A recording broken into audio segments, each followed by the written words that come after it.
Hi, this is Nancy Yearout, and welcome to my show, High Road to Humanity. In every episode, I tell you powerful true stories filled with great wisdom that you can use in your own life as you strive for a higher road to travel. My featured guests will have their own unique stories to tell that enlighten your mind and your soul. So kick back, relax, and learn the secret to success when you take the high road. First touch, strong connection, it lays deep in your soul. Hi, this is Nancy Yearout, and welcome to High Road to Humanity. And I have a fabulous guest today. She is joining me from England. Her name is Jennifer Crokaert. She's a PhD. I read this information. Somebody sent me this email, and I read it. She had written it, and I had to get her on the show. So I want you guys to sit back and relax for a second. I'm going to read you this information, and then I'm going to tell you her bio, and then we're going to bring her on. But listen to this. Many are in crisis, which can feel painful. You see the naked truth of reality as presented in this matrix, and you're also being presented with the truth of you. The difference between the external and internal truth is heartbreaking. Many no longer know where to turn, who to trust, how to cope, and how to continue on. This is humanity's dark night of the soul, and you light workers are holding much of the pain and tension that others are currently unable to. Their seemingly inability to process what is happening is not stubbornness, ignorance, or arrogance. It's a part of the divine plan. This process of evolution has to strip away everything, absolutely everything associated with all lies and distortion for eons past. It is part of the process of rebalance, and it cannot be rushed or avoided. Those who still appear to sleep are playing their valuable role too. That's really important, you guys. It is because of them that the depth of the illusion is coming to light. If everything had moved on 6 months ago, think what would have been exposed to be cleared and purified. Imagine the implications of that in 10 years' time. Time is an important factor in the cleansing process, as it allows for physical, because I have part of this cut off, to be made manifest. It slows down what is known an instant to a density that can be seen, lived, and transformed. You as a collective, which includes both the so-called awake and asleep, have ensured that the very bottom of the barrel has become visible. That had to be achieved, and the slowing process down of the process, as you would see it, was crucial in ensuring that the light shone into the darkest corners. When revelations occur, the turnaround will be swifter than you imagine, because the population who appeared sleeping were only waiting. They too were fulfilling their soul contracts. God, I got chills on that one. For this reason, feelings of animosity or anger or resentment or arrogance towards your sisters and brothers who appear to sleep is misplaced and keeps you locked into a them versus us mentality, a false war grid, an ugly aspect of the past cycle. You are all one and all vital. The process is an evolution, not a win. More specifically, it is an involution.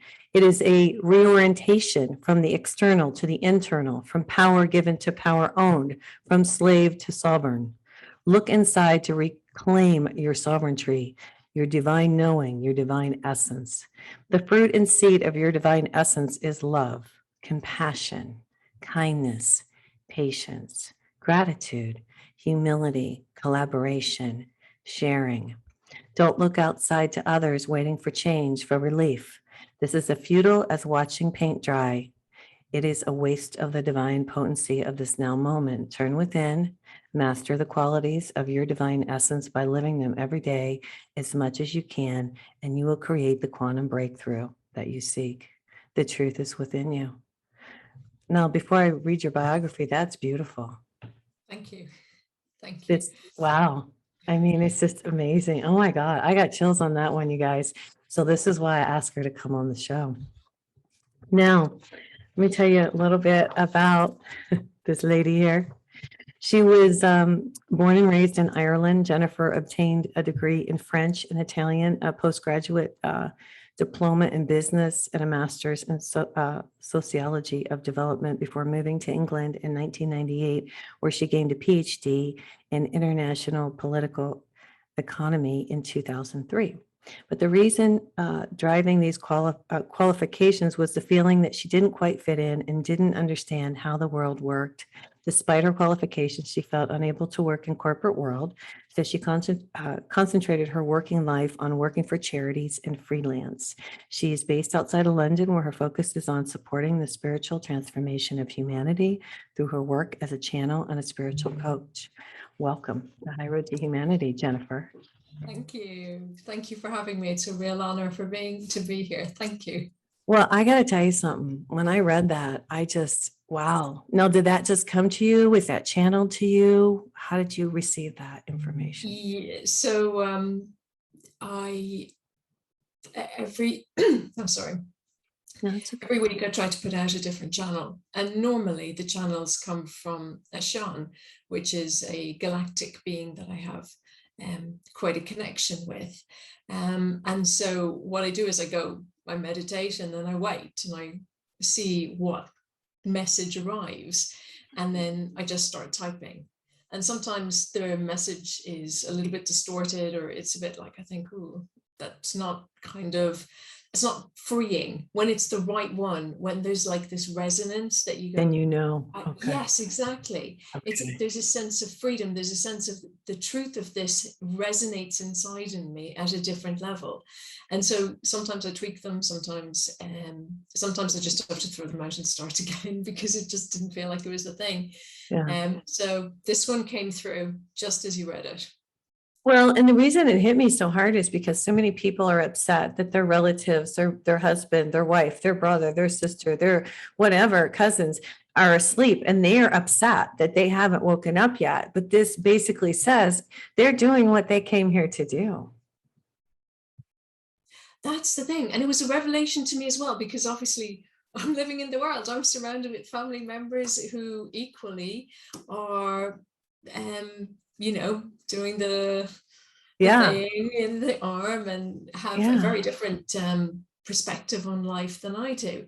And all along, there has been something inside of me that has very strongly felt this is not a them versus us. We can't make it that way, because then we're recreating the pattern that they have embedded into us to say them versus us. And then they've kind of won, really, haven't they?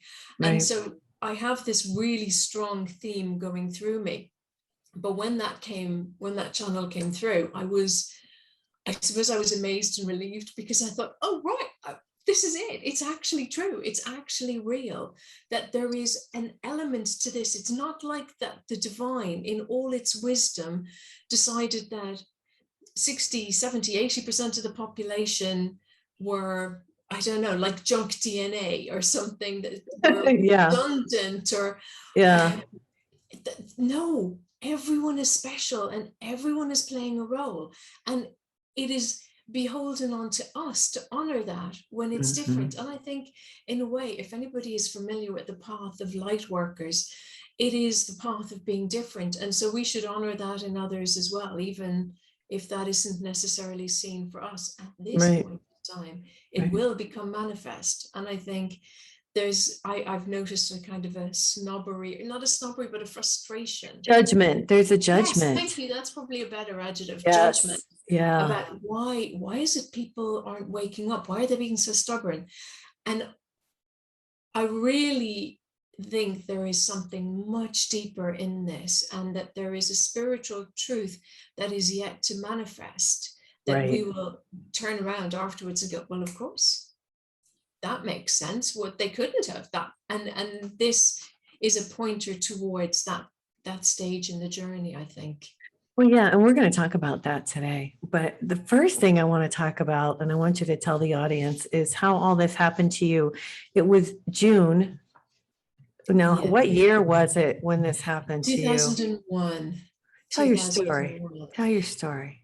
So a friend of mine suggested that I go and visit friends of his who were spiritualists, and I was well on the spiritual journey at this point, and I thought, oh yeah, okay, always up for a conversation like that. And I was meant to go for like an afternoon and meet them, and it was almost 2 weeks later when I left. Oh my gosh, Yeah, seriously? it was quite unexpected. Okay. And I was sitting on their sofa, and I, for some reason, I kept on thinking, oh, they have crystals, and I wanted to rearrange them. And now I have to admit, I really don't know an awful lot about crystals at all. But I kept on feeling drawn to these crystals. And so I would go over and I would rearrange them every 15 minutes or so. And it was very specific in my head how they had to be organized on the top of the dresser. And I was wondering to myself, what am I doing? And the answer came, you know, you're opening a portal. And I thought, well, that makes no sense. Oh, wow. Okay. And I kept on going. And then after a while, the attraction to the crystals, it was gone. I wasn't interested in them anymore. And I realized I can't really move well. And when I started to speak, I spoke with a man's voice, and it was a really deep voice. And you said it hurt your vocal cords when you spoke. Does. And he has, so this guy, who I later found out is called Ashian, he has a really great sense of humor, and he used to love laughing, and to laugh with a man's laugh when you've no Adam's apple is really difficult. It hurts like anything. Oh my gosh. So this guy, so you realize this guy is in your body. Yeah, I didn't know that was what was happening. All I knew was I felt so stiff. And they said, well, actually what's happening is this being that is much less dense than you is trying to condense themselves in.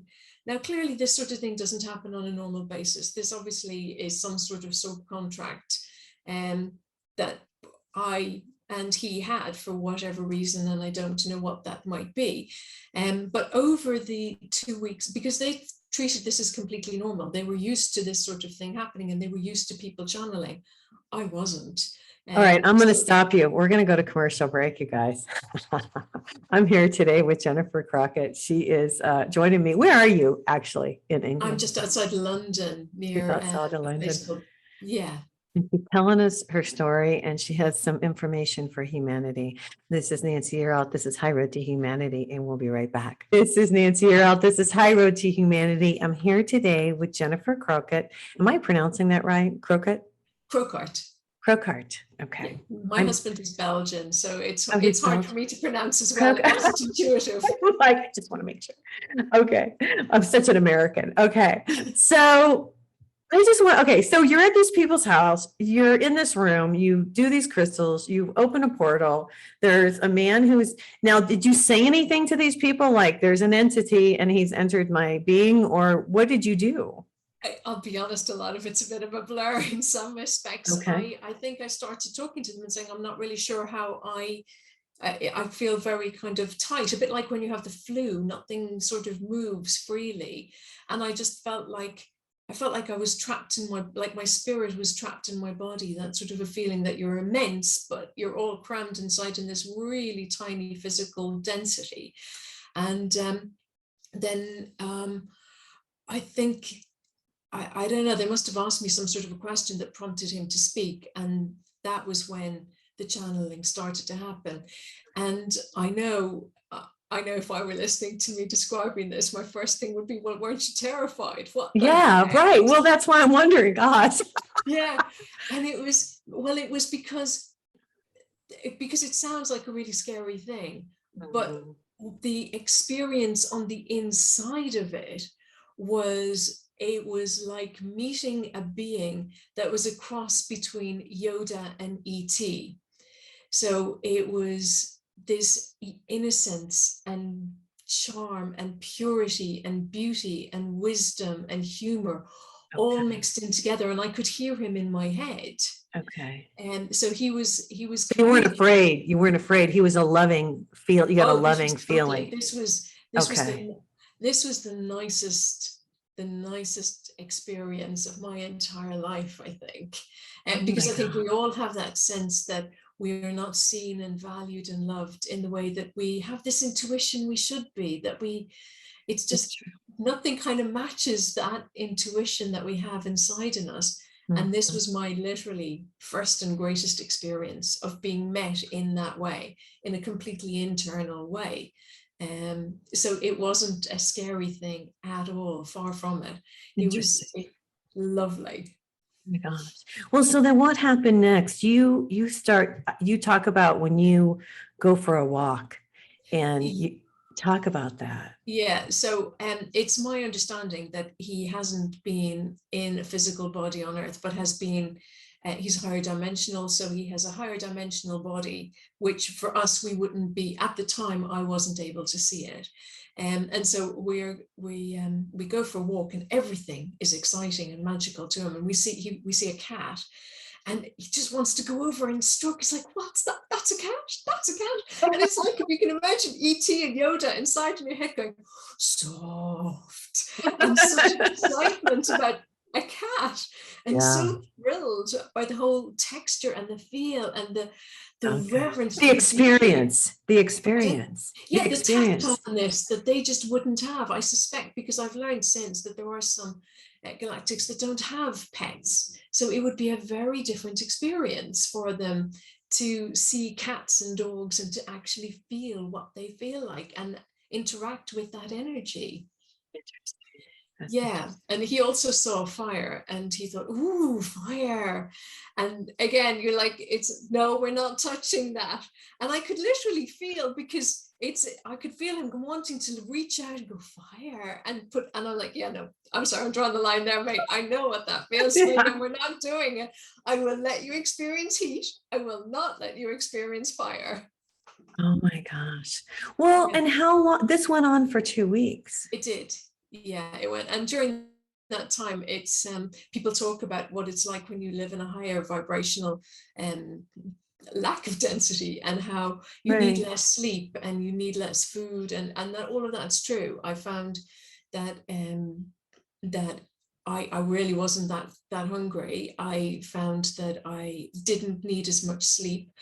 And the entire world, it was my personal experience of being inside in the matrix, because I was suddenly able to see that there is a code, there is a meaning in everything around us. I'm sorry, I'm looking to the side because I have this window full of trees. No, that's fine. Everything's alive. You saw you saw it in a different, well, I wrote down, we as human, you wrote this, she wrote this paper, and that's what I'm reading from, and that's where my information is coming from.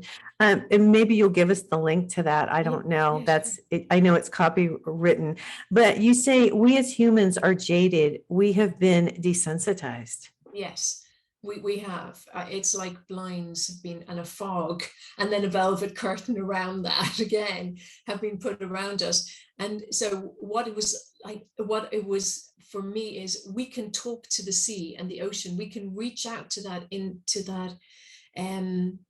that beingness, and communicate with that, I want to say entity, but that's not even the right energy word. Maybe Energy, yes, exactly. The trees, every single tree leaf has a different shape, and each of those shapes are embedded with a code that's to waken us up to a different aspect of who we are. It's the same with the color of the sky, the grass, the sea. Everything is about sending us vibrations of love to awaken us and to dissolve the boundaries and the barriers that program. Yeah, the boundaries and the barriers. Did you ask him about that? Why are they there, and how did they get there? Did you address that with him? Talk about this. I didn't. You didn't ask. I didn't ask because, to be honest, in 2001, what I knew is very different from what you know now. Yeah, there was, and to be honest, it was an awful lot. I was processing an enormous amount of information. So that's just one tiny aspect of it, because there was time travel. I was going back through past lives. I was slipping through timelines. There was a lot going on to try and stay sane in that process. I think I'm glad I did it. I'm glad I came. No, it's just crazy. And then you talk about, and I wrote this down, how wind has the message of love, and how the sea has the message of love, and how the sky is love and freedom. I just, that was just profound. And so you even say the water we drink speaks of love, clarity, forgiveness, and rebirth. It does. I mean, yeah. I mean, all these things were just amazing to me. So when your consciousness was raised, you were able to pick up on the vibration of the love of everything. That's exactly it. Wow. And then he left, and then my consciousness came back down to earth density, and it was like somebody turned off the color. It was like living in black and white. But it was a horrible experience, and it was a horrible few months trying to get my head around it. There's no sugar coating that. Right. But I think what it did give me is an experience of what life will be like for us as we move forward in these new densities. Lighter. Okay, so this all happened to you 20 years ago. Yeah. This is the first show you've done. I feel so honored that you're here. I just want you to know honor. that. No, honestly, I read this and I was like, oh my God. And it's taken a while for us to get her on, you guys, but she's here and I'm so glad you are. A couple questions I have: why you were gone, or why you were gone, why you were with, while you're at a higher consciousness. You said you went to Afghanistan. You also said, I'm just out of curiosity, you went to Merlin the magician's private quarters. Will you tell us about that? Can you tell us about that? I was like, whoa. It was sort of like a cave. It felt like, and that maybe that's because it was in, because when you do these things, it's not like you kind of walk down it. For me, it wasn't like I walked down a corridor and opened a door. It was, I was suddenly there. Right. And there was, the feeling of it was like a cave, and there was things boiling, which sounds awfully stereotypical. I love it. I love it. Did you, I mean, so you jump timelines is what you're doing. You're in different dimensions. Is that correct? Yeah, I guess so. I don't have an adequate theoretical understanding. Okay. Did you see him? Did you see him? Yes. Yeah. And spoke to him. Oh, wow. And because the message, I don't know, maybe the message was or wasn't for me, but I don't remember what the message was, because I think that was more for the person I was with at the time. So I don't have a clear memory of what the message was. I just remember the visual of seeing this, the room and the creativity and the, it was the energy of it that stood out. Right. How interesting. So from that experience, then what happened after you, kind of came back down to earth, I guess I should say, in a way? Isn't that crazy? I hate to even say it like that. Well, actually you came back to what, 3 or 4D, because you were way up there in a higher dimension. But now, have you done work that has brought you obviously back up? Because we're going to talk about some stuff today. So tell us the transition, how that's worked. We got about 2 minutes. Yeah, in 20 years and 2 minutes is basically, I shut down and then I gradually opened up again. Is that what happened? I kind of pulled away from everything like that because it was so intense, and it was an enormous amount to process. And I think for my sanity, it trickled back I kind of closed the door on it for a very long time, but I've always been deeply connected to spirit and soul, and that spiritual journey has always been the central driving force of my life. Mm-hmm. So it wasn't very long before I was journaling and doing self-development and working with it all again. And so it just, over the years, I think, and maybe this is an important thing for everyone, I think it's just, we just need to follow our intuition. What do I do next? What is attractive, appealing, interesting, bubbly for me next? And that'll bring us to our next step, which then evolves our journey and our energy. It's really simple. Very well said. Yes. Hey, we got to go to commercial break. When we come back, she's got more information for us. This is really a great show. Make sure you guys remember to share this show with everybody. And this is Nancy. You're out. This is High Road to Humanity. And we'll be right back. All right, here we go. Hi, this is Nancy. You're out, and this is High Road to Humanity. And I'm here today with Jennifer Crokaert, and hopefully I'm pronouncing her last name right. And she's joining me from outside of London. And we're talking about ascension. And I'm going to read you what she sent me, and then we're going to discuss She writes the role of compassion in ascension. There's a great deal of frustration within the truther community at how slow the process is by their reckoning, but this lacks a wider spiritual context. Our egos are impatient, but there is also a deeper truth, a soul-aligned heart awareness for divine timing. Our challenge is to move into that space. How can we be compassionate, supportive post-awakening if we're not able to embody that before awakening? It is important to focus not on what, but on how, not on the wave, but on learning to surf.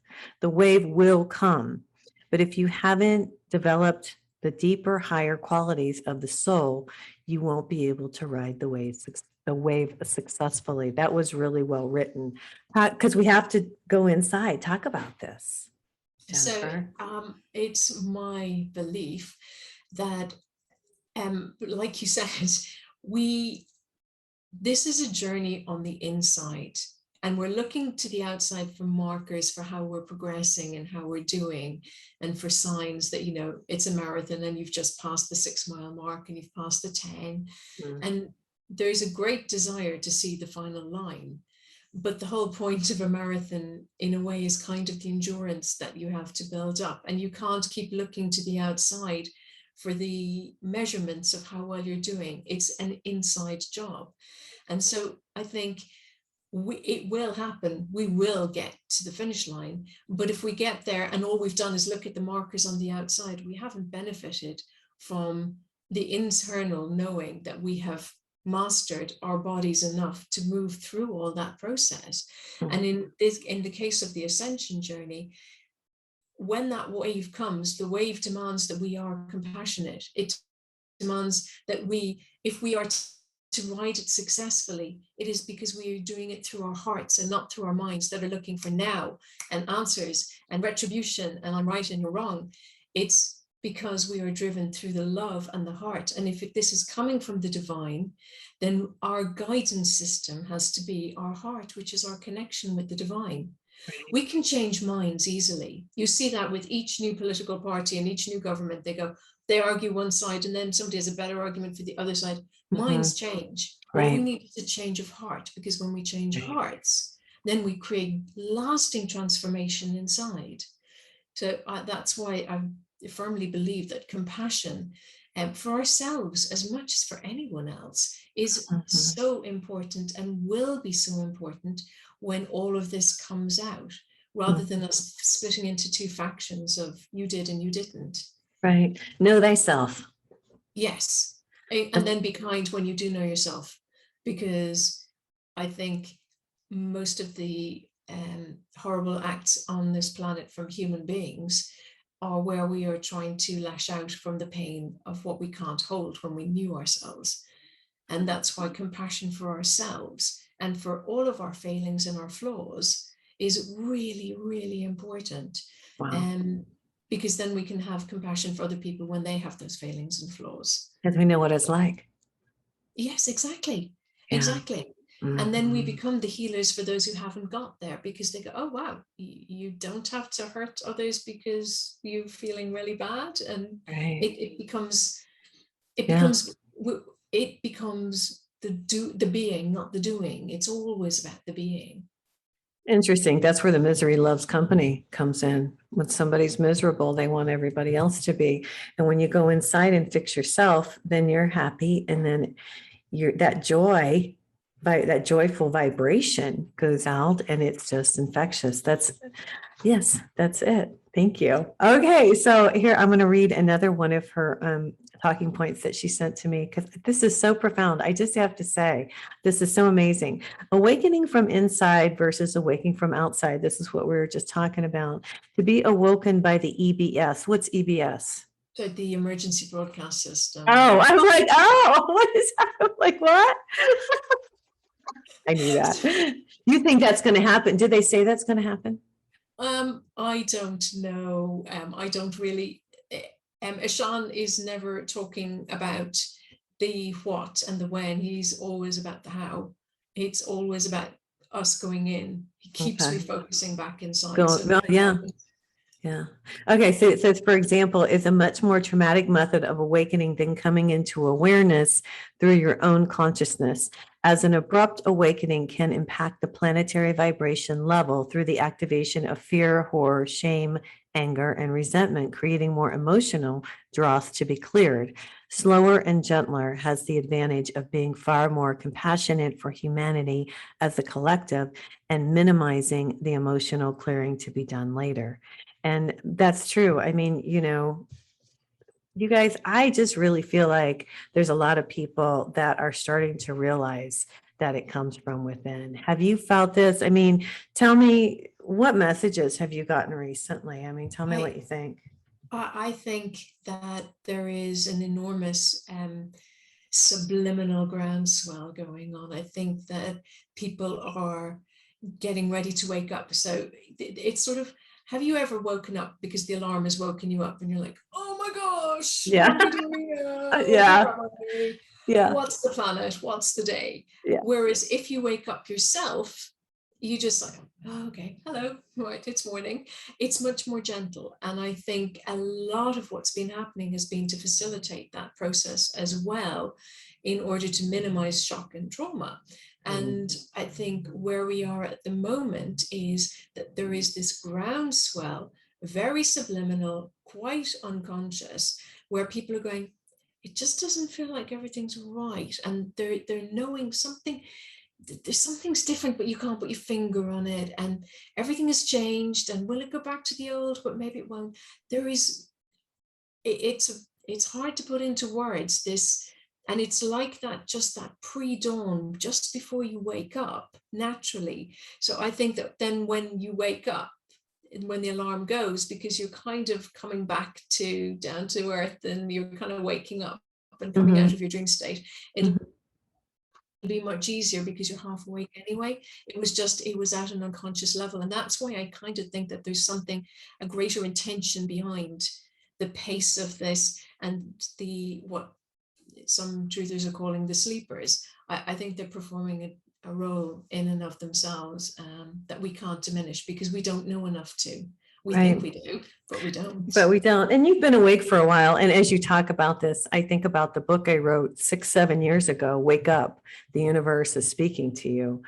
And you guys, this was a long time ago. And I woke up a while ago, and that's why I'm to the point that I am now, but I was supposed to, so I could be here to interview people like you. So we all have it's interesting how it works. I mean, I look back now and I think to myself, as she's saying this, I'm thinking, I wrote this book all these years ago telling people, but it took this long before the majority, or I don't even know how many people are awake right now. I mean, what do you get? What kind of downloads do you get on that? I don't get figures. You don't get figures, or like, do you get, you said before the show that you wanted to talk about the great unknown and the sense of frustration. Talk about that. I think that at the moment, I think there's a lot of frustration in the light worker community, and wanting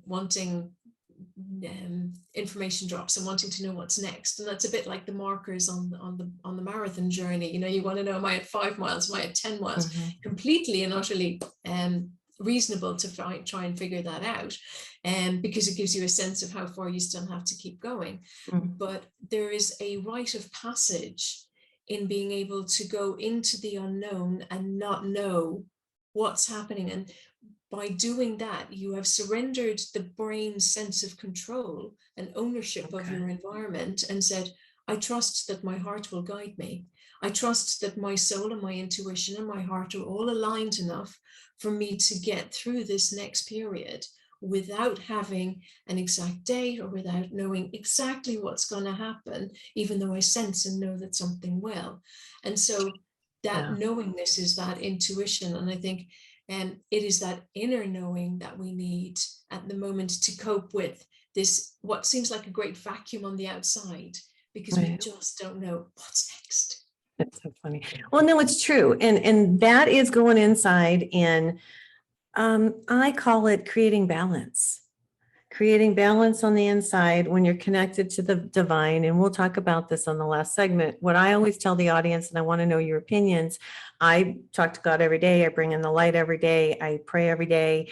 It's something I do. God's my life. It's what I do. I say I work for God, and I do. Yeah, me both. Isn't that funny? Yeah. And that's the most important thing is God. The most important. Absolutely. Yeah. And there are times, and you're exactly right, where it's like, oh, I just want to know, but we're not supposed to know, are we? No, because if we were to know, we would be robbed of the experience and the of going into the unknown and knowing we can do it. It's like you can tell your child what it's like to leave home and to pay bills and to make food and do the shopping. Mhm. But you can't go out there, pay their bills for them, do the shopping for them, make the meals for them when they've moved out. You would be robbing them of that experience. So Right. we have an understanding of what that is, of where we are. But I think we have to go through it, and it can't be done for us. We have to, yeah. Yeah, interesting. All right, you guys, we're going to go to commercial break. This is Nancy Yearout. I'm here today with Jennifer Crokaert. She's joining me from outside of London. We're talking about raising the consciousness, and we're talking about how everything's going to be different. Maybe on the last segment, we'll talk about what it's going to be like when everything changes. This is Nancy Yearout. This is High Road to Humanity, and we'll be right back. Nancy Yearout. This is High Road to Humanity. I'm here with Jennifer. We're talking about what's going to happen with humanity. I asked her to ask Ashian what we needed to hear. And so she paused and connected with him. And here's the message. So he said, of course, it has to be love. Because, okay, we're going through a turbulent time, but this is an ascension. It's an evolution of who we are. And who we are at our essence is love, even if that has been clouded over and distorted and hidden from us. So everything that we do, if we can relate it back to, is this loving?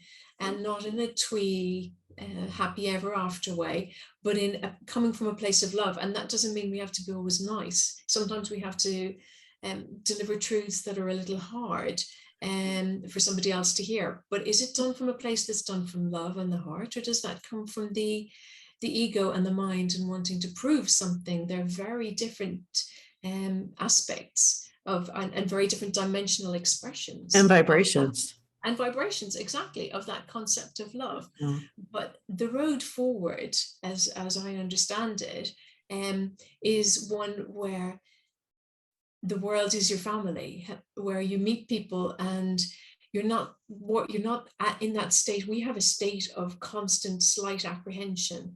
Right. Is this person trying to are they trying to get something from me? Is that a fair price for paying for this thing? Can I have got it cheaper somewhere else? Are they going to take my parking spot? I know. Next in the queue. Why are you going before me? Oh no, they've got the best cake, and I'm now going to have to leave the bakery without the cake that I wanted. All my God. Very tiny levels of apprehension that we have that surround our entire day. Will I get onto the bus, or do I have to wait in the rain for the next bus? All that sort of stuff. And it's going to be slowly, the process is that we move to the point where none of that matters, because we're all working for each other. We're all coming from this altered higher vibration, this finer. It'll be like we all can relax. We'll all be slightly doped. Slightly doped. I love that. Well, no, I mean, seriously, if you didn't have to worry, that somebody was going to cut in front of you, or you know what I mean? Or not be honest. Or I think that's my biggest thing is honesty. People aren't always, I am, but people, I mean, I'm not perfect. I mean, we all tell white lies here and there, but it'll be different where we'll be more coming from a loving space is what you're saying. And you'll feel like you can trust your own life. Yeah. I think a lot of us feel like we can't quite relax and trust our own life, and that we're in the right place and doing the right thing and with the right people. And as we expand beyond this great unknowing, we will discover we are in the right place. We can trust ourselves. And to our amazement, we can trust others too. And that will bring such an ease and grace to daily life that it will be transformative. Ease and grace. Those are the key words. Now, did Ashian know you were coming on the show today? Yes. Oh my gosh. Did you ask him if it was like, what do you think, Ashian, or anything like that? I love No, it. I asked, I said, let me know what you want out there. I surrender. It's like there's a hole in my head and I go, right, you pour in and I will let it out. Oh my gosh. Well, I want to talk about you a little bit and the work that you do. You have a website, or talk about yourself, promote yourself, please. Oh, thank you. Yes. So I have a website which has the very convoluted name of Jennifer Crokaert, which is Tell it for everybody. yeah, it's Jennifer, Jennifer Crokaert, which is Crokaert Okay. at yahoo.com. No, sorry, that's not. That's true. No, that's okay. What's your so your website is your name, jennifercrokaert.com. JenniferCrokaert.com. Yes. Okay. No Yahoo. No Yahoo, you guys. No Yahoo. All right. And then what kind of work do you do? Like, So do you do readings and stuff for people, or what do you do? Yeah, Okay. no, I do sessions. I do one-to-one sessions with people. Okay. I have several offerings. I do a message or a channel that's on my website every week. On average, it's about every 5 to 7 days I do one. Oh, cool. I offer free ebooks. There's lots of ebooks on there as well for people to download. One of them is called What We Feel We Heal, which was a book I tried to write 3 times and couldn't on my own, and eventually gave up and said to Ashian, like, I give up, I can't do it. Do you want to take over? And then it flew. It came out perfectly. And it's a really lovely book, because when you read it, I always think you know the vibration of a book. When you read it, if it kind of makes your head tingle and you feel, ooh, it's slightly spacey with it, I think that means it's lifted your vibration. And when I reread it after I had typed it all up, I thought, yeah, that does that for me. Wow. So I hope that will do that for other people. And the name of it again is? What We Feel. What We Feel. We heal. I love that. Yeah. Well, and I always know I'm getting a download when it tingles like that. The angels are giving me a download. And I tell people that when I do readings for them. Well, and so you do readings and you write. And so, I mean, I'm about to launch a children's book very soon. It's called The Water Angel. And it's all about it's basically taken from my experience of speaking with the water when Ashian was with me 20 years ago, and how intelligent water is. And we completely undervalue it. But this is told through the eyes of 2 little girls who drink some water and suddenly realize how magical water is, and how it doesn't clean you on the outside, it's cleaning you on the inside, emotionally, mentally, physically, if we just bless it. By blessing our water, we are transforming not just the water, but our planet and our bodies, and we are lifting it all to a higher vibration. Oh my gosh. So we should bless the water before we drink it. Absolutely. We change it completely by blessing it. Completely. And that's just saying, God bless the water, and that's it? Anything, just say love, blessing. The intention. Anything. Yeah. It's whatever resonates with you. Wow. It's all about the intention. Wow. And then I also do one-to-one sessions. I do group sessions sometimes as well with friends. And it's all about helping people who are already on the path. And, sometimes you kind of feel like they just need something to move to the next. Right. It's that. It's a kind of giving that little bit of a boost or a lift when, you just need a little tiny bit to get over, and then you're on to the next level, or not next level, but, the next part for you, next expression. Exactly. No, I know. I hear you. Well, what's going on right now where you are? I mean, how are things? Are people waking up there? Are you seeing, It's slowly starting to get there. It's very slowly starting to get there. Thank goodness. It's been, I think since the week our masks came off on the 19th of July, I think that's been a great relief to an awful lot of us who are sitting there thinking, why are we living in this weird matrix? Now, have you asked him about that? Have you asked Ashian about that? No, it's not. I don't really tend to ask him questions. I tend to ask him, what do you want to say? Which means that whatever comes out is what he has thought is good for humanity, rather than answering my questions. And as you're asking me these questions and you say, oh, have you ever asked him that? I kind of go, do you know, I haven't. But I don't kind of ask him day-to-day stuff. I kind of, I don't know, I suppose maybe it's part of me living my own life and making Oh, my own yeah. decisions and kind of Separating it a little bit. yeah, in some ways, and maybe I shouldn't. Maybe I should ask better questions. No, that's awesome. Now, since this happened to you over 20 years ago, I mean, this has changed your life, your family. I mean, what is everybody, has this been such a positive thing for you, I would imagine, or has it been difficult? No, it blew away a lot. I was married at the time it happened, and that relationship that ended. Oh, And I was then single for another decade. And I have 4 brothers, and some of them know about this and some of them don't, because it's just not the way it's not their vibration or their interest. So it's yeah, no, it's not a thing. Actually, to be honest, the people closest to me know the least about it. It's more people who have just somehow serendipitously come across my channels. yeah. Because ironically, my clients are not clients, but the people who come to me and honor me by thinking that I have something to share with them, or Well, you Ashian, do. You they're do. all over the world, Yeah. from like Romania, Russia, Mexico, the US. I'm staggered by the geographical spread. Yes. And I'm going to, yes, it's really weird that you would say this, because the people that are closest to me don't care so much that what I do. It's the weirdest thing. Oh, But that's such a relief. yeah, no, but I have people from all over the world. I mean, Australia and Switzerland, and I do readings for people all over the world. And like, even my kids were like totally oblivious to really what I do. They don't watch my show. It's just the weirdest thing. And, but the people, like you say, the people who resonate and are supposed to be, and we're supposed to help, come to us. And it's all the outside. It's almost like, and I'll just say this really quick, we're kind of by ourselves. It feels like it. It really does. And I think that's maybe where we are on that Part of it. unknown trip. We're trusting. Yeah. Because I'm sure for you, it's the same for me. Or how I feel might be reflected in you. It's this unshakable knowing inside in the core of who you are, that this is who you are and this is what you're here for. Yes. And so regardless of what those closest to us think about, it doesn't matter. We us. Yes, it doesn't matter. We have to be us, because there is no other alternative. It's and I think a lot of the audience feels that way, and then we'll get out of here. It's right here in my gut.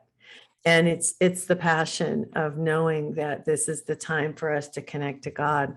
What do you want to leave us with today? I hope you'll come back again. This was so much fun. It was so great to meet you. Thanks for coming on. Anything that you'd like to leave us with? I would leave with, and this is a message that Ashian is constantly giving people when we have sessions, which is be gentle with yourself. Trust that you are doing a far better job than you think you're doing. All that ego, blah, blah, blah. And I need to hear this for myself. I'm not saying I've got sussed at all. I haven't. Right. We're far too critical and hard on ourselves. And he is always saying, trust yourself and trust your intuition and be gentle.